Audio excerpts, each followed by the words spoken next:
सर्वांना चला तर आज आपण एक मस्त टेम्पटिंग अशी रेसिपी पाहूयात, ती म्हणजे घोसाळ्याची भजी।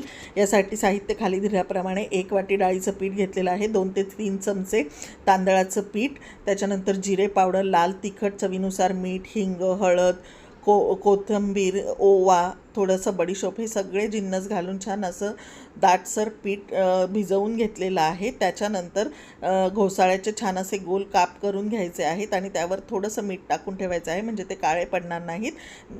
परंतु या घोसाळ्याला पाणी सुटतं, म्हणून तेल झटपट करायची गरज आहे। घोसाळ्याची भजी करताना मी याच्यामध्ये थोडासा सोडा ॲड केला आहे, जेव्हा भजी करायची आहे तेव्हा। आपण नाही तर कडकडीत तेलही टाकू शकता। त्याच्यानंतर अशा प्रकारे भजी सोडून घ्यायची आहेत। लक्षात ठेवा, जेव्हा आपण भजी सोडतो तेव्हा तेलाची फ्लेम ही स्लो असावी आणि तेलही कमी प्रमाणात तापलेलं असावे, नाहीतर भजी जळण्याची शक्यता असते। स्लो टू मीडियम फ्लेमवर या भजी कुरकुरीत तळून घ्याव्यात। हा माझा व्हिडिओ आपल्याला आवडला तर लाईक अँड सबस्क्राईब करा। नक्की या भजी करून बघा, टेस्टी खूप सुंदर लागतात।